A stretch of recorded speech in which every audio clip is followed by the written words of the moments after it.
like catfish. I'm sure all y'all know that's why you're here. Um, Today I brought Michelle Locke Jones. She is an avid catfisher too, and has earned her right also. Well, thank you, Paula. But she just moved, her and her husband, Catman Jones, they just moved from Illinois to Kentucky, and she specializes mostly in flatheads and channels, where I specialize in blue cats and flatheads. I don't like channel catfish. Of course, here in Tennessee, we don't have the size that they do in Illinois. But this is my first seminar, and I'm a little nervous. So if y'all get any questions while we're talking, just raise your hand. We'll be glad to answer them. Go for it. I'm Michelle Jones, and I have been a competitive catfish tournament angler for 6 years now, I think. I'm co-owner of Flathead Freaks Catfishing Guide Service, and like she said, we were part of Northwest Illinois, the opposite side of Chicago. I don't know if you've ever been to Chicago, don't go there. And so we were on the good side. And we don't have blues up where we're at. So we have to travel down south in order to get the blues, and it's a lot of fun on the side. But now we have relocated into Kentucky, and so we're hoping to get more into that. And Paula's going to help me with that. I hope. But we have channel cats up there. We have bigger flatheads up there. My husband actually he's third in the state for holding the record, and the record up there for biggest flathead. It's 77 pounds, I believe it was. So that's what I like to do, is I like to target the big, shrubby flatheads. My biggest is blue cats. I love the fight of a flathead. They will put a fight on that is unbelievable. A blue cat normally will take off, and you have to struggle, especially if it's a 50 plus. I mean, you have to struggle to get it back to your boat. A flathead, when he starts to come up, he is going to do everything he can to bring you out of that boat and down in that water. But I fished all my life. Professionally, I started fishing about 3 years ago for monster catfish, and the reason being, my husband, Ken Smith, he retired from TWRA a year ago today, actually. And I was at work, and he had been fishing, and sent me a picture of a 50-plus blue catfish, and I thought, oh no, this ain't gonna work. I'm going fishing. You go back to work or something. So he started basically. He's taught me a lot. Some people have made comments that, she can't catch fish unless her husband does it for her. No, he doesn't. He doesn't jump out of the boat. He don't swim up under the, in the water, hook the fish, and climb back in. But he's taught me how to drive a boat, correctly. Being a TWRA officer, I promise you, I know how to operate a boat. And he's taught me a lot about working for fish, how to look for fish. He's taught me a lot, and I've learned a lot. I started going out on my own, and because I'm not keen when he starts to try to tell me things. It's like, so I go out and try to learn on my own. Your husband telling you how to fish? I can stand it, and in every video we make, you can hear him in the background saying, loosen your drag, give him time, and if you ever see, reel down or slow down, and if you ever see me on a video, if you ever see me cut my head towards you, that's the exorcist look. It's like, shut up, I've got this. But I enjoy fishing with him because he and a lot of people ask me, why do we not see Ken catching fish? First of all, he's not fast enough. Second of all, I trip him if he tries to catch, one of my fishing poles. But he likes to see me catch him. he enjoys seeing the enjoyment from me. And I tell you, it is one of the most exciting things that's really ever been in my life, other than my child and my grandchildren and naturally my family. I love catfishing. I hope I can live to be 174 and still be out there catfishing. I would love to see, more women get involved because, Absolutely. you know, It's not hard. it's not hard. Yeah, don't be afraid. It is fun. It is fun, and it gives you time with your spouse Right. and your kids and all And that. get your kids out there because our children, my son is grown, but my grandchildren, they're facing an awful ugly world, 10, 15 years from now. I want them out in the great outdoors, not just fishing, deer hunting.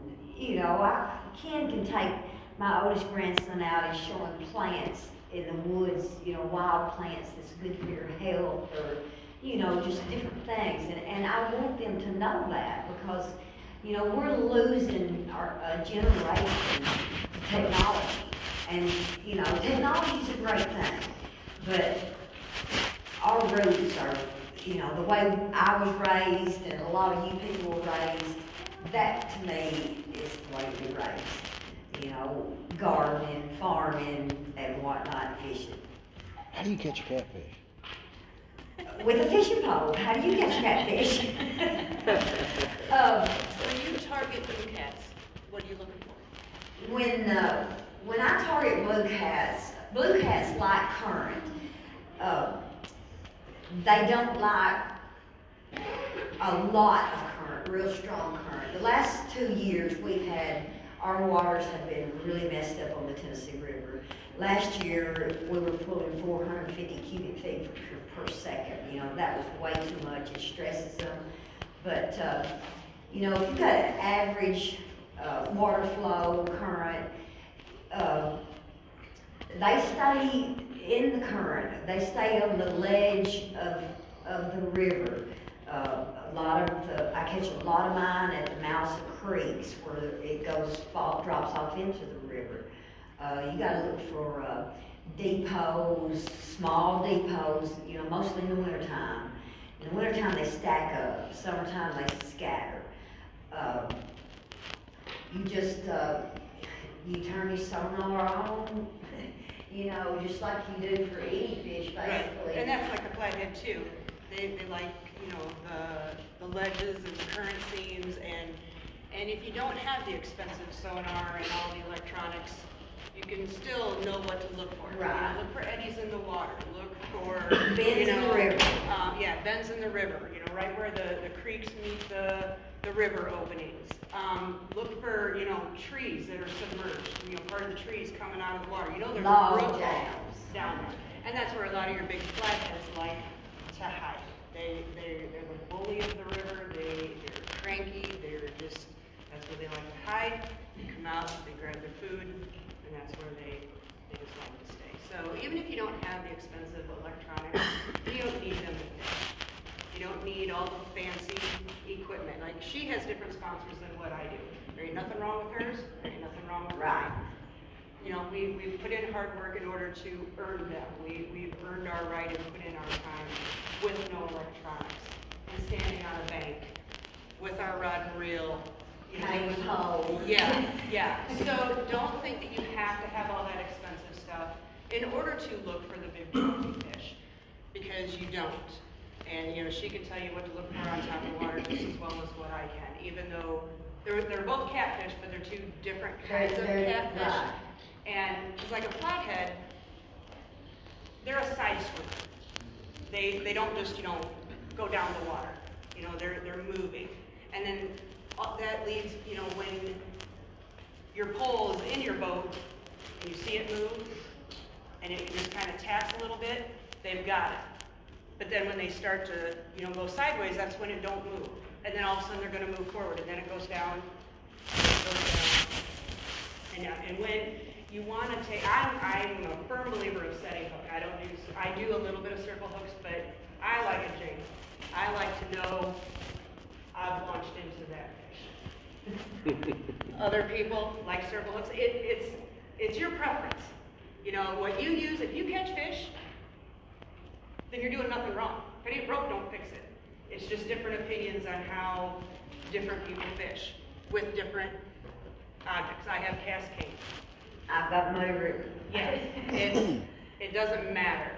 But that's kind of what you're looking for in the water. That's kind of, you know, where you need to go in order to target a lot of the bigger fish.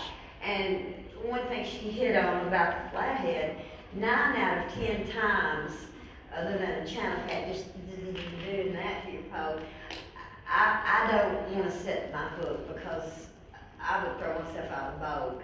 Well, yeah, you gotta have more height to you. Yeah, I got Yeah, I think that's what I'm it too is. short. I'm too short.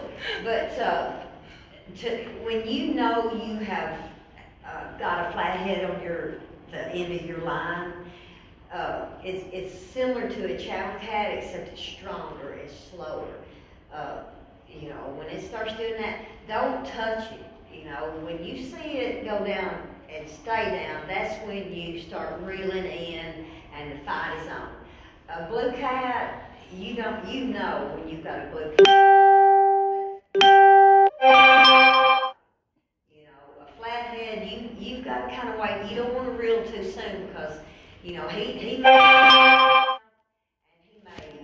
sit and lay down there on the bottom with it for 5 minutes with it in his mouth and not move. But you'll know when he does take it and take off with it because it'll, you know, and then it might get still, but when it goes down, you know you've got it. You know, that's really about the only difference, you know. Right. And if you do land one, don't panic. I mean, No. don't just crank, you know.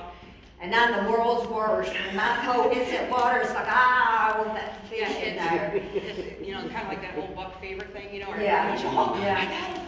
Now, I will have to say, Ken been working with me a lot about not, Yeah. you know, because I want that fish, I want to see how big it is, I want him in that boat. You want to bring it up and reel down. And when it takes off to go back down, and a flathead will. Yes. Flatheads, they want to be back down. They don't want to be in your boat. They don't want anything to do with They the human. don't want They to do come not up. want to come to the light. They want to be back down where they were. So they're going to go back down. Let them go. Don't give them a whole lot of line to No. get tangled up under the log jam or whatnot. But, you know, But let them don't- wear themselves out. Right. And, you don't want to, take it and try and stop them because then you're going to snap a line because they're in structure generally. And if that very strong taut line catches that structure, then you're going to snap off and you will be angry. You will be sick. You'll be in Yes, the the floor of the river. boat crying like, oh my God. Yes. But it is important to know that you will know you've got a flathead or you've got a blue cat. Oh, yeah. Yeah, I because of believe the you know difference that, yeah. in the pole, the way it bends. And then the way they swim too, because when I hooked into that big boat, it was just all over and up and down and this side of the boat and this side of the boat. Yeah. Flatheads generally back to the bottom. Yeah. They'll move a little, but. Yeah, and what's amazing about a flathead in some of my videos, you know, you're reeling and then it's like, I think I lost it, or, you know, and then here he comes, and you can tell the first 2 foot that you're starting to bring him up, he knows what's happening, and he will know Right back down. right back down, and I've had him take and pull me to, if it hadn't been for the motor, I was in the water. You know, that's how strong they are. When they head back down, you better be ready. You know, you set your stance, because you're going to use the fight zone. It's just a feeling that it always comes from. It is. So now what bait are you prone to using for blues? For blue catfish, this area is different. Oh, all parts of the country are very different. Right, and in New Johnsonville, Tennessee, we live in Humphreys County. TVA has shut down, so the skipjack are far and few between. My bait go-to bait is gizzard shad. Love them. If I could fish with gizzard Very shad, popular up north.